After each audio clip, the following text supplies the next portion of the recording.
പ്രതിപക്ഷ നേതാവിന്റെ ഡീൽ ആരോപണം എഴുതി കൊടുക്കുന്നത് PR ഏജൻസി നിന്ന് നേമത്തെ LDF സ്ഥാനാർത്ഥി വി ശിവൻകുട്ടി. PR ഏജൻസി എഴുതി കൊടുത്ത ആക്ഷേപം ഉപേക്ഷിക്കുന്നതാണ് നല്ലത്. VD സതീശൻ പ്രസംഗത്തിൽ കൈയുണ്ടുന്നത് പോലും PR ഏജൻസി പറഞ്ഞിട്ടാണെന്നും മന്ത്രി വി ശിവൻകുട്ടി പറഞ്ഞു. സംസ്ഥാനത്ത് കോൺഗ്രസിന്റെ പ്രധാനപ്പെട്ട ആക്ഷേപം CPM BJP ഡീൽ എന്നാണ്. എന്നാൽ നേമത്ത് BJPയുടെ അക്കൗണ്ട് പൂട്ടിച്ച CPIMന്റെ സംസ്ഥാന സമിതി അംഗവും മന്ത്രിയുമായ വി ശിവൻകുട്ടി ഈ ആരോപണങ്ങൾ പാടെ തള്ളുകയാണ്. അദ്ദേഹമാണ് ഇപ്പോൾ നമ്മളോടൊപ്പം ചേരുന്നത്. ഈ ഡീൽ എന്ന ആരോപണം വലിയ തോതിലുള്ള ചർച്ചാ വിഷയമാണ്. എങ്ങനെയാണ് നേമത്തെ സ്ഥാനാർത്ഥി എന്ന നിലയിലും CPM നേതാവ് എന്ന നിലയിലും അങ്ങ് ഇതിനെ ഇവിടെ പ്രതികരിക്കുന്നത്? കേരളത്തിൻ്റെ രാഷ്ട്രീയം നിരീക്ഷിക്കുന്നവർക്കും മനസ്സിലാക്കുന്നവർക്കും തെരഞ്ഞെടുപ്പിൻ്റെ പ്രവർത്തനങ്ങളെ വളരെ ശ്രദ്ധയോടുകൂടി കാണുന്നവരെ സംബന്ധിച്ചിടത്തോളം VD സതീശൻ്റെ ഈ വാദം പുച്ഛത്തോടു കൂടി തള്ളിക്കളയുമെന്നുള്ള കാര്യത്തിൽ യാതൊരു തർക്കവുമില്ല. പ്രതിപക്ഷ നേതാവിൻ്റെ വസതിയിൽ വെച്ച് തന്നെ BJPയുടെ ഉന്നത നേതാക്കന്മാരും അതുപോലെ VD സതീശനും പ്രധാനപ്പെട്ട കോൺഗ്രസ് നേതാക്കന്മാരും തമ്മിൽ കൂടിക്കാഴ്ച നടത്തിയിട്ടുണ്ട്. അതിൻ്റെ തെളിവൊന്നും ഇപ്പോൾ എൻ്റെ കയ്യിലില്ല. അത് യൂത്ത് കോൺഗ്രസിൽ നിന്ന് രാജിവെച്ച് പുറത്ത് വന്ന് പത്രസമ്മേളനം നടത്തിയ നേതാവായിട്ടുള്ള ഒരു കോൺഗ്രസ് നേതാവ് തന്നെ പറഞ്ഞിട്ടുണ്ട്. കച്ചവടം നടത്തുന്നതിൻ്റെ നല്ല പരിചയമാണ് കോൺഗ്രസിനും VD സതീശനും ഉള്ളത്.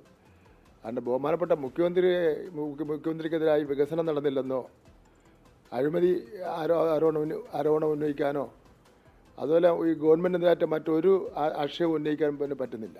തിരഞ്ഞെടുപ്പിനെ ഇപ്പോൾ നിയന്ത്രിക്കുന്നത് രാഷ്ട്രീയകാര്യ സമിതി അല്ലല്ലോ UDFന്. കേരളത്തിന് പുറത്തുള്ള ചില സോഷ്യൽ മീഡിയ എല്ലാം കൈകാര്യം ചെയ്യുന്ന ചില വൻ കുത്തക കമ്പനികളാണല്ലോ കോടിക്കണക്കിന് രൂപ കൊടുത്തുകൊണ്ട് അവർ ഉന്നയിക്കുന്നത്. ഈ VD സതീശനെ ഈ കൈ ഇങ്ങെടുത്ത് കാണിക്കുന്നതും മുഖം തിരിക്കുന്നതും അതെല്ലാം അവർ പറഞ്ഞു കൊടുത്തതനുസരിച്ച് ചെയ്തുകൊണ്ടിരിക്കുകയാണ്. അവരുടെ PR ഏജൻസി പറയുന്നതനുസരിച്ച് കാര്യങ്ങൾ ചെയ്തു കൊടുത്തുകൊണ്ടിരിക്കുകയാണ്. അപ്പോൾ PR ഏജൻസി പറയുന്നതനുസരിച്ചാണ് ഈ കാര്യങ്ങൾ ചെയ്തുകൊണ്ടിരിക്കുന്നത്. പല സ്ഥലങ്ങളിലും സ്റ്റേറ്റ്മെൻറ്റ് PR ഏജൻസി പറയുന്ന സ്റ്റേറ്റ്മെൻറ്റാണ്, അദ്ദേഹത്തിൻ്റെ VD സതീശൻ്റെ സ്റ്റേറ്റ്മെൻ്റ് അല്ല. എന്തായാലും CPMഉം BJPയും RSSും തമ്മിലുള്ള ബന്ധമാണെന്നുള്ള പ്രസ്താവന അദ്ദേഹം ഉപേക്ഷിക്കുന്നതായിരിക്കും നല്ലത്. CPM ഡീൽ എന്ന ആരോപണം ജനങ്ങൾ വിശ്വസിക്കില്ല. നേരത്തെ കോൺഗ്രസ്സാണ് നിയമത്തിലടക്കം ഇത്തരത്തിൽ അവർ വോട്ട് ചോർച്ചയടക്കം ഉണ്ടായത് എന്നാണ് മന്ത്രി വി ശിവൻകുട്ടി പറയുന്നത്. തിരുവനന്തപുരത്ത് നിന്ന് മനീഷിനൊപ്പം R ശ്രീജിത്ത്, 24.